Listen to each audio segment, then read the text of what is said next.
Hello, my friends. This is part 3 of this discussion or critique of the LGBT agenda that I'd like to offer you from a Quranic perspective. And in the previous two installments, in the first one, I set out for you what the agenda really entails and what the agenda is not.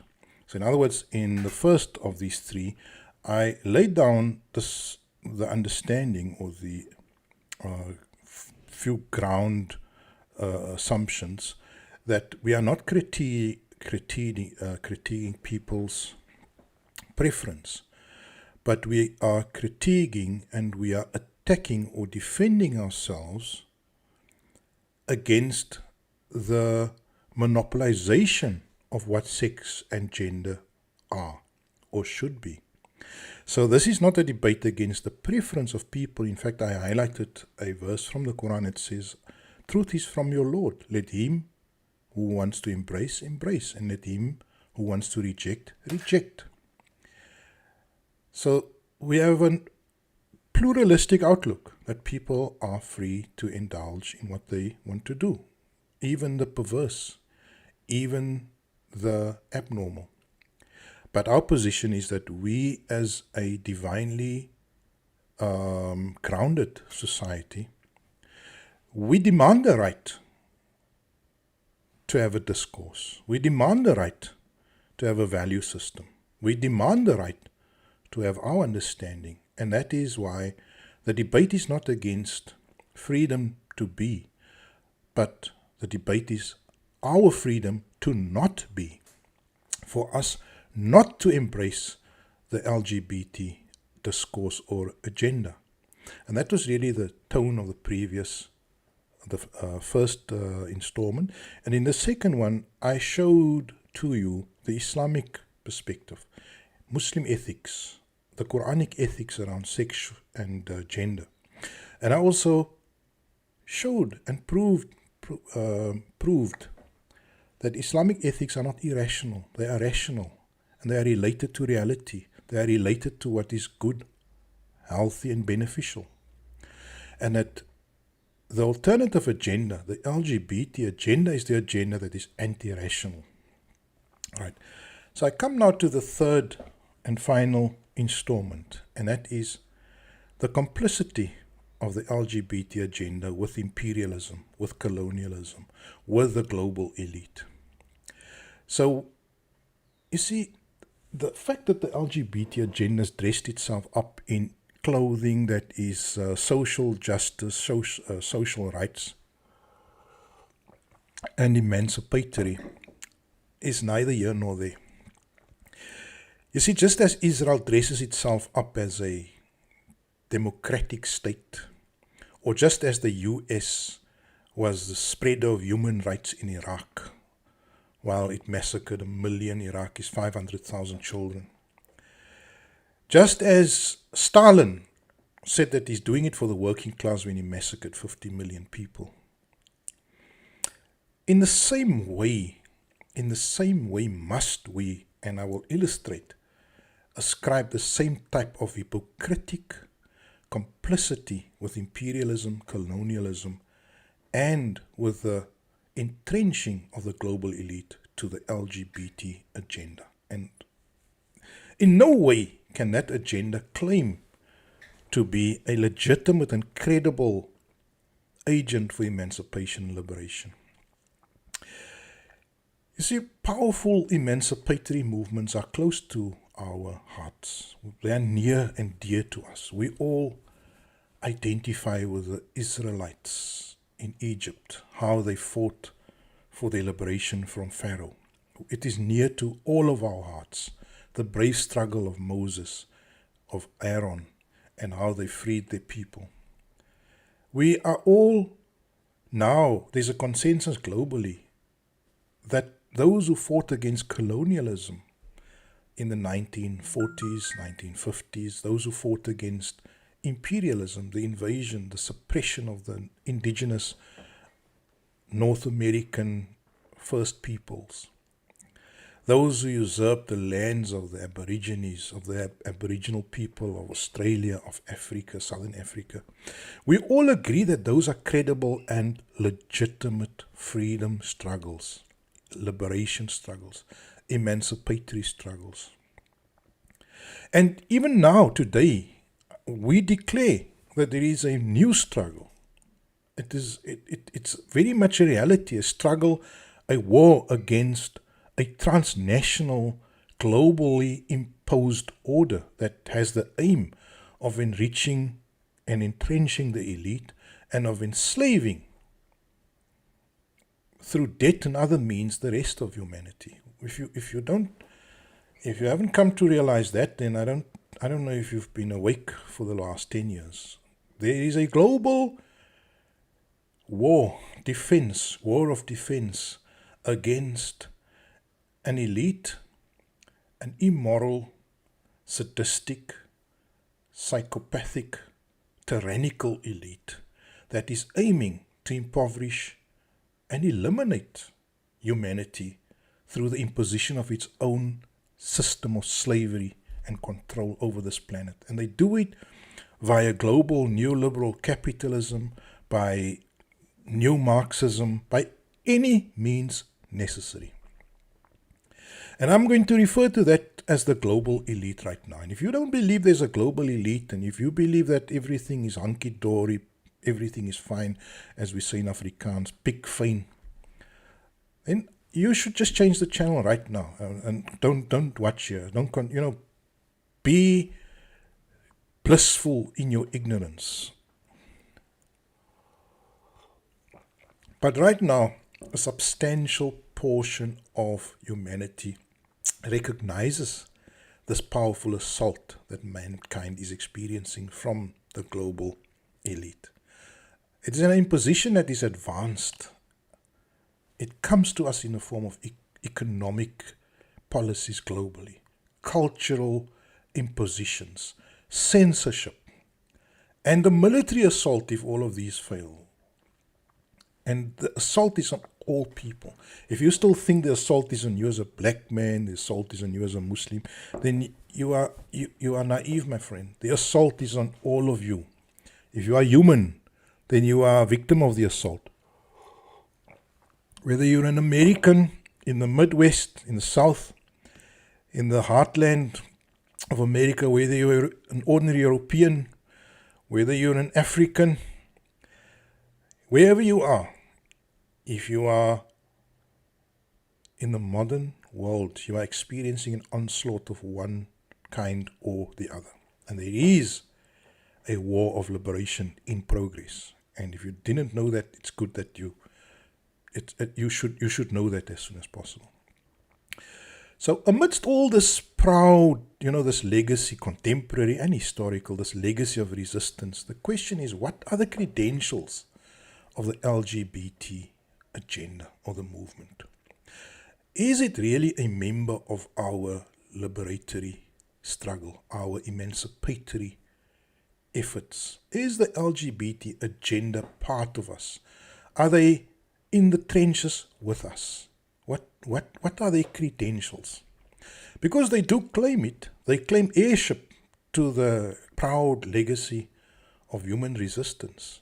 But what I will show you now is, rather than being an emancipatory struggle, the LGBT agenda, and again I repeat, not the individual practice, the preference of an individual, the agenda that is trying to usurp, that is trying to impose, that is trying to appropriate the idea of what sex and gender should be for all of us, that is negating what we want to hold dear. That agenda which has never existed in history, that agenda is in fact sponsored, partnered, engineered by the global elite. That is the fact. It is engineered, sponsored, partnered by the global elite. And I will illustrate this just to take a case study within South Africa. Right? I will just give you South Africa as a case study. South Africa is now one of the most gay-friendly countries, or most LGBT-friendly countries in Africa. And what does that mean? That means that South Africa is has legalized same-sex marriage. Same-sex couples can adopt children jointly. They can arrange in vitro fertilization and surrogacy treatments. So that is really what we mean by the liberalizing of the agenda. And South Africa is fast on its way to outlawing the the language in which we describe abnormal sexual relationships and states of union. It is getting to the point where it is busy outlawing it. We are seeing an encroachment into the curricula of schools. We are seeing an encroachment into the public open spaces, where we shop, where we walk. We are finding our official bureaucracies, our official city governments are decking our common spaces in gay colors, into LGBT colors, are telling us that we should embrace it and adopt it, not just have acknowledgement or make provision or allow people their preference, but we are being required to celebrate, to venerate, to adopt the very idea system or the very discourse of the LGBT as our own, as the only authentic discourse. But the fact of the matter is that the US government, as the primary, the primary advance and agent of the global elite, and even the American will agree with me here, that their state and their deep state and their politicians and everyone that is in a position of power, 90% of them, have publicly supported their support for the LGBT agenda. So now the LGBT agenda is formally embraced as official state policy by the biggest oppressive advancer of elite interests, powerful interests in the world. They have embraced it as official ideology, official state ideology. Now, how on earth can you tell me that you are part of an emancipatory movement, that you deserve to be treated like a human rights movement, when you have become the official ideology of the oppressor? How on earth can you tell me that? And that's not something I am making up. The American state has, in no uncertain terms, embraced it. April 28, 2022, fact sheet: US agencies are advancing the human rights of LGBTQI persons around the world. And that is code for saying that the CIA, the FBI, the deep state in whatever state or form, the National Security Agency, all of them have embraced the agenda. And they have not embraced the agenda because they are advancing the human rights. No, they've embraced the agenda by imposing the agenda on the rest of the world. You see, the recent Soccer World Cup in Dubai is a very, very, very eloquent and telling example of the agenda. You see, in Dubai, no person was questioned as to their sexual practices. No stadium was barred, no access to any stadium was barred to any person, fat, thin, gay, lesbian, rich, poor. There was no discrimination, but that was not enough. You see, if you are saying that the cause of the agenda is human rights, then that's a lie. The cause of the agenda is no longer human rights. There was no interference with the right of gay and lesbian people to attend the Soccer World Cup.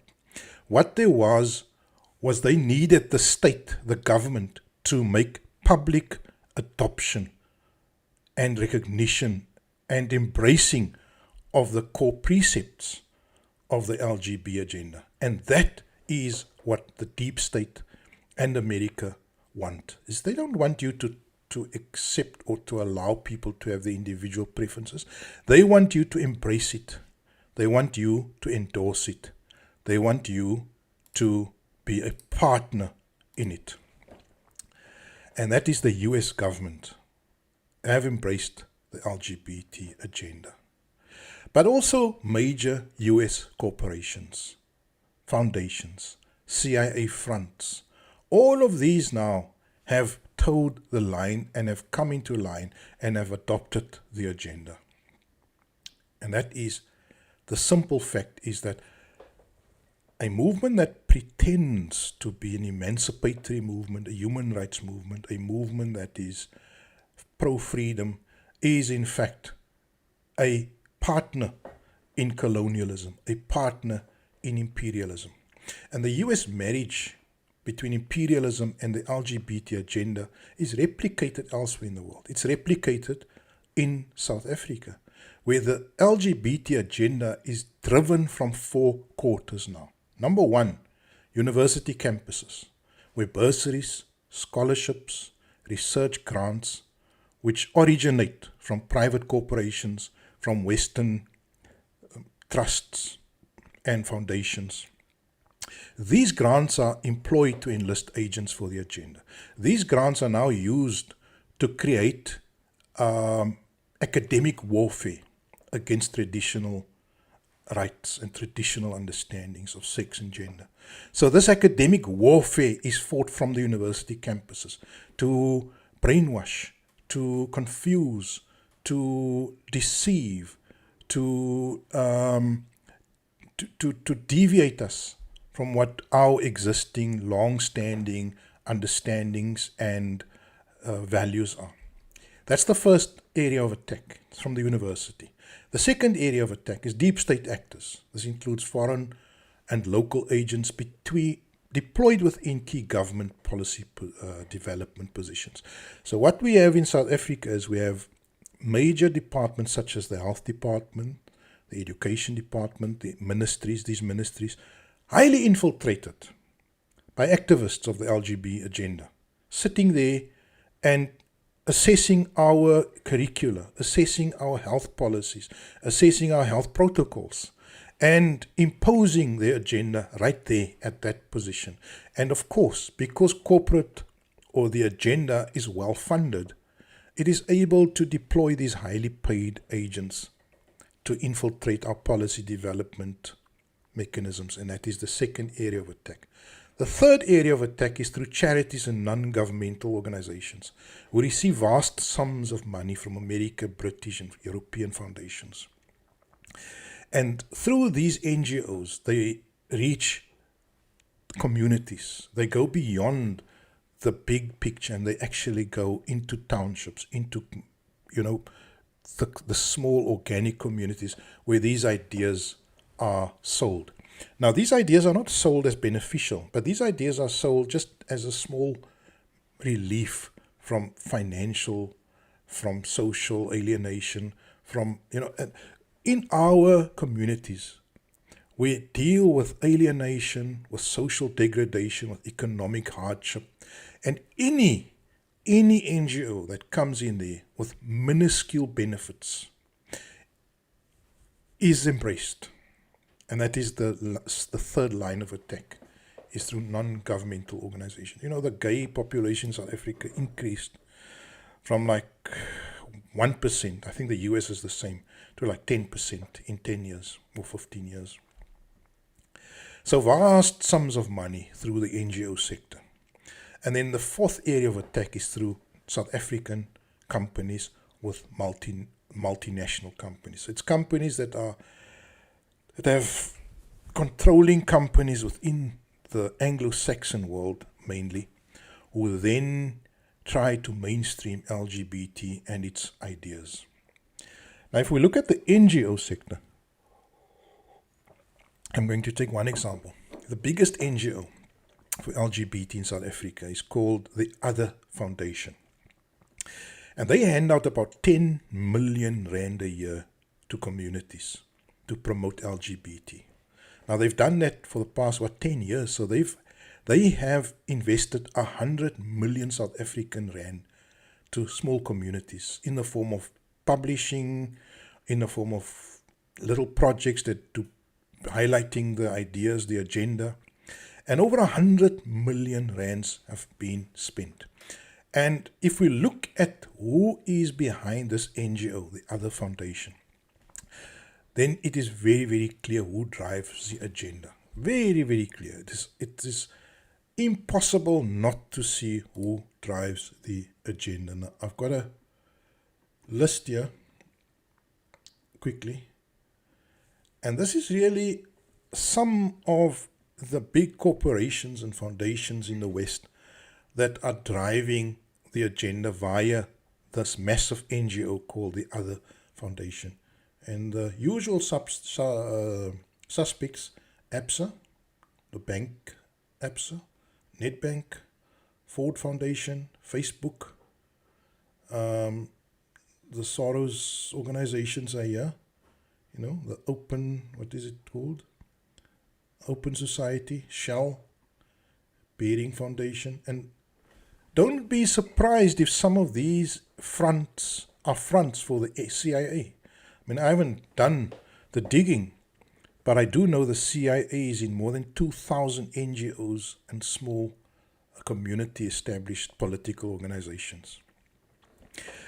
And so that is the reality, is that this is not a movement that is emancipatory. This is a movement that is instrumentalized by the global elite. It is instrumentalized by the US deep state and all its agencies. It is instrumentalized by big business, the big oil companies, by the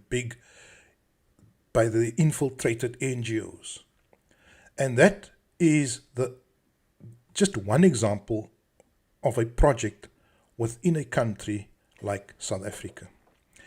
And if we look at the pattern, what is the modus operandi of such an organization, of these NGOs, of the entire agenda? It initially started by eliciting a sympathetic response from the target population. You know, it initially started early in the 90s by telling us that gay people are victimized, gay people are sexually restrained or restricted or oppressed.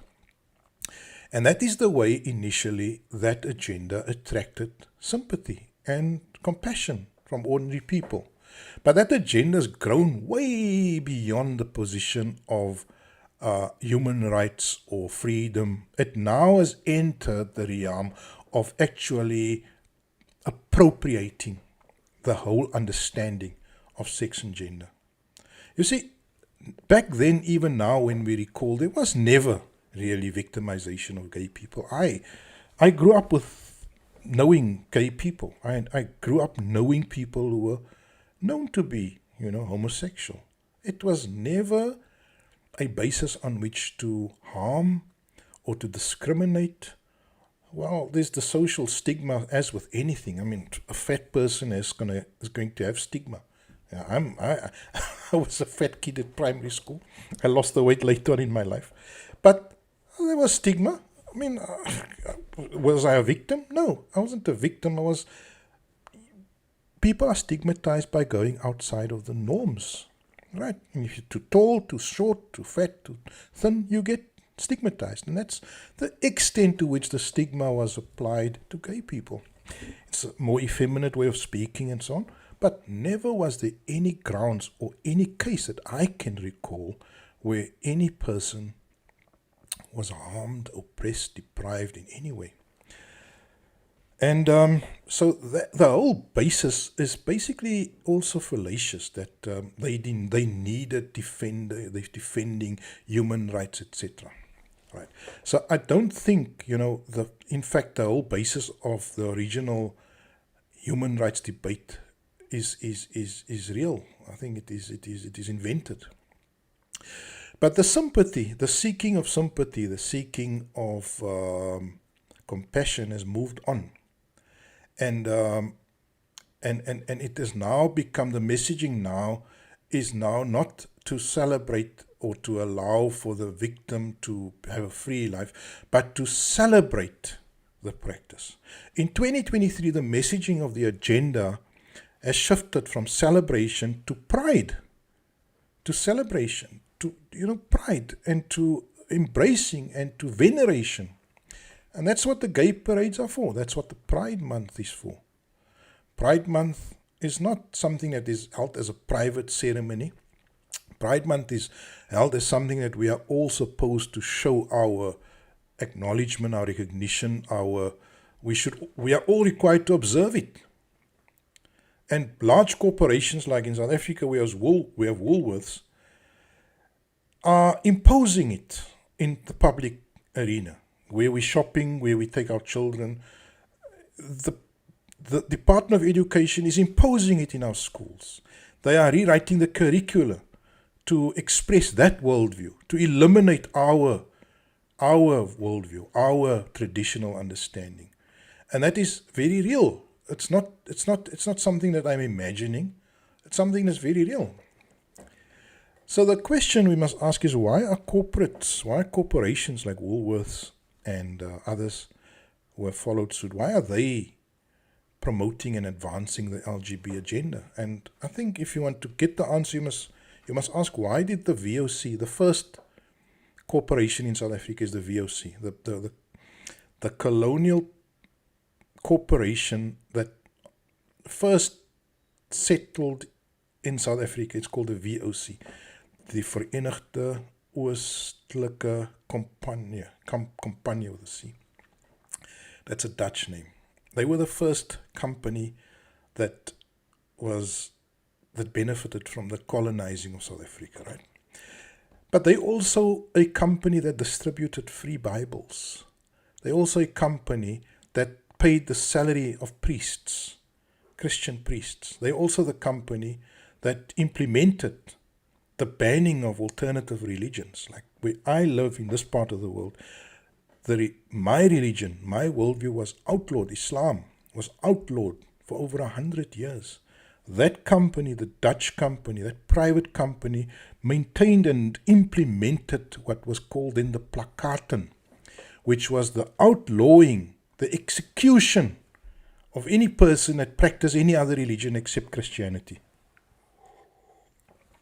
So as the corporations were complicit in imposing their worldview on the indigenous people back in 1652 here, so similarly, are corporations now imposing the worldview of LGBT on the indigenous people, on all people now. And of course, the imposition is now no longer on the Khoi or the Aborigines or the Indian Americans, North American, Native Americans, but the imposition is now on all of us. The new colonialism is for all of us, ordinary people.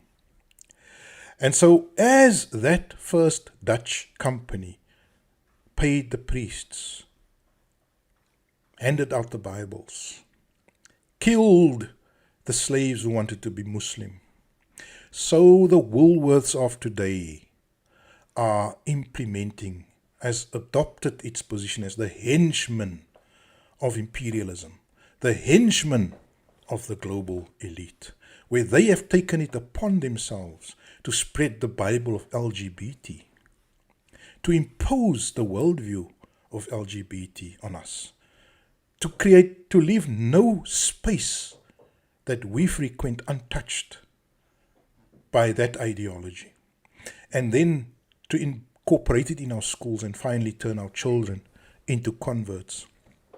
And that is really what the agenda is there for. Now, it's not let me just, as in conclusion, add this to you. The agenda to dysregulate sex is not in any way different to the original agenda, the colonial agenda, or the imperialist agenda, whatever you want to call it, where the West, under the tutelage of the elite then, big business then, imposed their identity on us. We are experiencing the same type of erasing of our own identity now. And the way they did it, because I'm also a scholar of coloniality, and the way they did it, now let me do you a one-to-one comparison. The way they erased our identity back then, for us as Khoi, for us as Native Americans, for us as Aborigines, The way they erased us was in 4 steps. Number 1, they erected in the minds of our forefathers an idea that was sacred. So they planted in the minds of our forefathers an idea that is sacred. And that idea back then was Christianity. That idea back then was the Bible. That idea back then was God and the priesthood and the church. And once they successfully erect that worldview, that idea within, once they did that in the minds of our forefathers, they then erode or desanctify our own core beliefs, our core designs, our own core worldview. They then, in light of this sacred that they are imposing, they erode, they desanctify what we hold as sacred. And then when they've done that, they then invalidate and delegitimize our own traditions. You see, when they came to Iraq, they said to Iraq, you don't have human rights, you don't have freedom, you don't have democracy. In other words, what the process was that we need to delegitimize the way you choose your leaders, the way you do things, and we need to impose our way of doing things. But it was never about democracy. It was never about human rights. It was always about conquest, domination, exploitation, taking control, disowning you of your land, disowning you of your natural resources, and turning your people, your youth, into slaves. That was always the agenda. And for that, you need to be stripped of your identity, because your identity gives you a value system.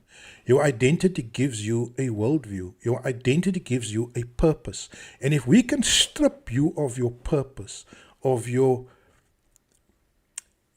aspirations, of your dreams, of what makes you be you, if we can strip you of that, then the only thing left for you is to become a grazing animal. And to turn humanity into grazing cattle is really what the aim is for. Grazing cattle are there to fill their stomachs and to go and sleep at night and lie in the shade and relax. And that is really the program. So, and the last step after dissociating you from your value system is to then kill you if you are unwilling to align yourselves with the agenda. So the agenda is very much an agenda of enslavement, of dispossession, of alienation from your own identity. And the LGBT agenda is front and center in dysregulating yourselves. You see, a people who are in the midst of social degradation, economic poverty, fatherless homes, broken families, is a traumatized community. A traumatized community is a community that is ready for the chop, ready for enslavement. And the aim of this LGBT agenda very neatly fits into the traumatizing of society, estranging us from our identity and then conquering us finally. And it requires no less than vigorous resistance. And by vigorous resistance, I don't mean killing the gay, persecuting the gay individual. That is not what this is about. That is not what this is about. And if you make this about that, then you are abusing and misrepresenting me. Our response should be to subvert the agenda, not the individuals. The individuals are misguided fools, misguided people who are engaged in an act that is destroying themselves, as the research has shown. The way forward for us is to come together. First of all, what I have told you here today, what I've given you in this 3-part explanation, is a rational response. This is not an emotional response. This is not a religious response. This is not a response based on mindless traditionalism. This is a rational response. Our opposition, our defense, our emancipation from the onslaught of this agenda is essential. We need a human solidarity, not just a Muslim solidarity. We need a human solidarity to secure our freedom to not be. We need a human solidarity to secure our plural society again. We need to foster a broad solidarity to fight the imposition on our language, on our assumptions, on our value system. And that is what is required. And we need to take control of our curricula, of our school curricula. We need to take control of our public open spaces. That is what required. And we should do this with courage, with bravery, and not being afraid that we are to be cancelled. You know, if the oppressor cancels you, you should welcome it. If the oppressor stigmatizes you, you should take it as a badge of honor, my friend. I've always done that. You know, there was a time when I stood for right and I had to endure stigmatizing, even today. But I take it as a badge of honor, my friends. I take it as a badge of honor. And never ever shall I be defined in terms of who puts food in my mouth. That person shall not define who I am. No job is worthy of me surrendering my dignity, my freedom, my identity. Walhamdulillahi Rabbil Alameen.